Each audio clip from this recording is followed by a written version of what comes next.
Eu vou mostrar coisa diversa tanto da tua sombra de manhã, que segue atrás de ti, quanto da tua sombra à tarde, que se ergue para ti. Eu vou te mostrar o medo num punhado de pó.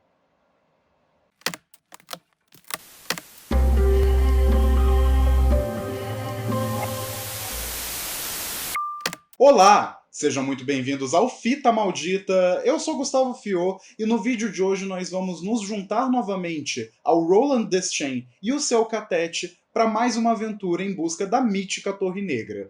Tudo isso enquanto a gente fica de olho no relógio para não perder o trem da estação. Pois é, vamos dando continuidade ao nosso projeto de leitura da Torre Negra. Esse é o 5º vídeo dessa bagunça e hoje especialmente a gente vai falar um pouquinho sobre As Terras Devastadas, que é o 3º volume da saga principal e foi publicado pelo Stephen King em 1991. Só que antes do nosso encontro com o tenebroso Blaine, os recadinhos. Não se esqueça de curtir o vídeo, se inscrever no canal caso ainda não seja inscrito, ativar o sininho para receber todas as notificações, me seguir nas redes sociais que estão linkadas aqui na descrição e também compartilhar com seus amigos para trazer mais almas pro Fita Maldita.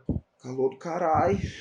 Antes de tudo, uma errata. Eu tinha dito no vídeo anterior sobre a escolha dos três que o Jake Chambers já se juntava ao catete do Roland, mas na verdade não era bem isso. Eu já estava lendo alguns livros e já tinha lido muita coisa da Torre Negra, então a história já estava meio embaralhada na minha cabeça, mas na verdade é nesse aqui, no 3º volume, que ele finalmente vai se juntar ao Roland, ao Ed e também à Susana. As Terras Devastadas, como eu tinha dito, foi publicado em 1991 e dá continuidade a essa história. Aqui a trama começa cerca de 5 semanas depois dos eventos de A Escolha dos Três, e a gente vai acompanhando o trio, o Roland, que é o pistoleiro, o Ed Gein e a Susana Walker andando pela Terra Plena. E o Roland, que é a doente oficial desse universo, tá com um problema de novo. No livro anterior ele estava meio gripado, meio zoado, e agora ele tá com alguns problemas na cabeça, uma espécie de amnésia. Porque no livro anterior ele acabou matando Jack Morty, e com isso ele criou uma espécie de paradoxo temporal.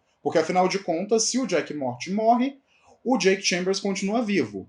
E se o Jake Chambers continua vivo, eles não se conheceram no começo da Torre Negra, em O Pistoleiro. Então, acaba criando um grande vórtice e é uma grande confusão na cabeça do Roland. Então, esse começo do livro é sobre ele tentando lidar com essas memórias reais e as outras que ele apagou ao eliminar o assassino do Jake. E no comecinho do livro a gente também vai acompanhando o Jake Chambers no mundo dele, que é como se fosse o nosso mundo. Aqui o Jake parece estar muito atraído pela ideia da Torre Negra, então ele vai se metendo em várias aventuras e no fim ele é tragado de volta para o mundo do Roland. Quer dizer, de volta não, porque teoricamente esse Jake nunca foi para a Terra Plena. É confuso pra caralho. E assim como o anterior, eu gostei bastante desse livro. Até o ponto em que eu tinha lido, ele era o meu favorito de toda a franquia. Eu acho que o gosto ruim deixado pelo primeiro livro já foi limpo, e agora a história tá ficando cada vez mais interessante. Ela tá ficando progressivamente mais engajante, e a gente também tá conhecendo muito mais sobre a mitologia por trás da Torre Negra. Inclusive, nesse livro existe um capítulo inteiro dedicado a explicar o que são os Guardiões da Torre. Tem uma pequena referência a It largada aqui no canto, e vocês provavelmente vão reconhecer uma certa tartaruga cósmica gigante. Tudo isso só prova para mim o quanto o Stephen King é um baita do escritor, porque ele meio que cria esse senso de que todas as obras dele são conectadas. A Torre Negra, de forma geral, tanto a torre em si, o local geográfico, quanto a saga, é meio que o ponto central de todos os universos onde ele vai explorando as próprias histórias. E eu gosto muito de ver como ele vai apresentando essas ligações aqui. Existem algumas referências a It, a alguns outros livros, em um livro posterior ele vai falar de A Dança da Morte, então é muito interessante. Além disso, eu acho que é um livro que trabalha muito bem os próprios personagens. Eu gosto muito de como o Roland cresce aqui. Ele se torna um personagem mais responsável, mais carismático. Dá pra ver que ele realmente se importa com as pessoas que estão acompanhando ele nessa jornada. O Ed também passa por um desenvolvimento bem interessante, porque no começo ele tá meio puto com o Roland,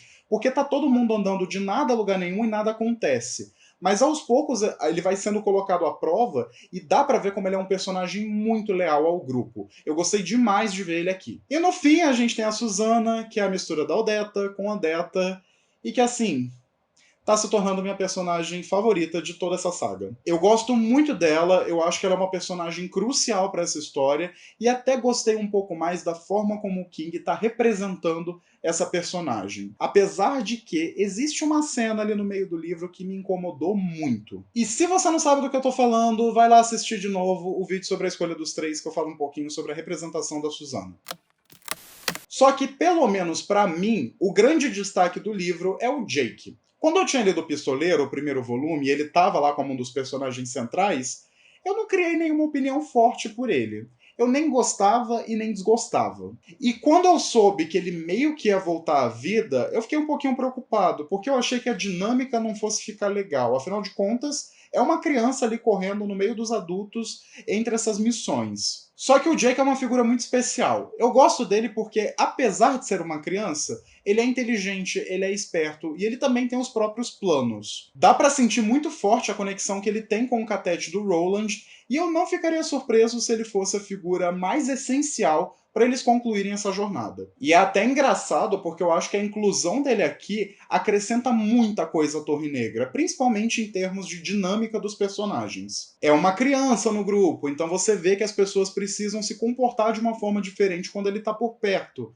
Mas ao mesmo tempo, ele é uma pessoa que foi endurecida pela vida e que passou por muita coisa que muita gente ali não passou. Então isso acaba criando uma dimensão ainda maior para a relação entre esses personagens. Como eu disse, eu adoro essa trama, para mim é um dos grandes destaques do livro, junto com o vilão do final. Existe uma série de coisinhas acontecendo aqui, tem uma hora que o Jake é sequestrado e aí eles precisam recuperar ele, e aí depois eles encontram, e aí no meio do caminho eles acham um cachorro que não é bem um cachorro, que é uma criatura daquele mundo e que eu acho que vai estar presente nos próximos livros. Isso vai criando uma progressão muito interessante, parece que o livro vai ficando cada vez mais ágil, e aí chega no final e eu só fiquei fascinado. Porque o grande vilão da história é um trem vivo, chamado Blaine. Igual aquele fudido do Glee. Fãs do Blaine não tumultuar, Kurt merecia coisa muito melhor do que ele. O Blaine, no caso o trem aqui, não um personagem de Glee, ele é cruel, ele é sádico, ele adora enigmas, e quando o pessoal do Roland chega nele e vai até uma outra cidade, ele decide que ele vai explodir e matar todo mundo só porque sim. Aí os personagens precisam se juntar e achar uma forma de barganhar com ele para que isso não aconteça. Eu achei um personagem muito curioso, e eu sei que parece meio bobo falando assim, mas eu acho muito inteligente a forma como o Stephen King acaba fazendo um proto-comentário sobre inteligência artificial e sobre o domínio da tecnologia nas nossas vidas. Sem contar que eu realmente acho ele um dos personagens mais assustadores e mais sádicos já criados pela mente perturbada do Stephen King. Antes de fechar o vídeo, eu queria comentar um pouquinho sobre a grande inspiração do Stephen King para esse livro, e dá para notar isso até mesmo no título, que é o poema As Terras Devastadas, do T.S. Eliot. Eu li um trecho dele lá no comecinho do vídeo, e esse mesmo trecho é citado várias vezes ao longo do livro. Para quem quiser ler ele inteiro, ele está disponível aqui, nessa coletânea de poemas do T.S. Eliot, numa versão bilíngue, então você pode ler ele tanto em inglês quanto em português, e aqui o bacana é que tem várias obras que inspiraram o Stephen King também, como é o caso do poema Os Homens Ocos. Mas falando especialmente de A Torre Negra, eu gosto muito que essa saga meio que reflete muita coisa do que o King leu e consumiu, até mesmo fora do campo do horror. Quando a gente pega, por exemplo, o primeiro volume, o King estava muito numa vibe de escrever sua própria versão de O Senhor dos Anéis. E a gente também não pode esquecer que toda a ideia da saga é baseada num poema chamado Childe Roland, A Torre Negra Retorna, que foi escrito pelo Robert Browning. Para mim, isso vai mostrando cada vez mais como o King é um autor que tem um puta repertório, seja de conhecimento ou de arte, e ele consegue aplicar isso muito bem às próprias obras. Enfim, esse foi o vídeo sobre as Terras Devastadas, e eu queria lembrar vocês que no mês que vem, em dezembro, a gente vai dar uma pequena pausa aqui nesse projeto e a gente volta em janeiro com um vídeo sobre o quarto volume, que é Mago e Vidro. Eu não quero deixar vocês ansiosos, mas puta que pariu, que livro bom. Eu acho que é um dos meus favoritos de todo o projeto de leitura até agora. Mas digam aí se vocês já leram As Terras Devastadas, se vocês estão acompanhando o projeto de leitura de A Torre Negra aqui no canal, e o que vocês gostariam de ver aqui. Tem alguma coisa que vocês achariam bacana? Não esquece de dar uma olhada na planilha que está aqui embaixo e que está trazendo todas as leituras que a gente vai fazer ainda nesse projeto. Curta o vídeo, me segue nas redes sociais, compartilhe o canal para chegar em mais gente e também se lembrem, eu vejo vocês muito em breve. A única coisa que realmente me incomodou nesse livro foi o final. Ele meio que corta toda a ação na metade, fica sem um desfecho, e eu fiquei muito puto, porque eu tava muito empolgado pra acontecer, e aí quando ele finalmente ia revelar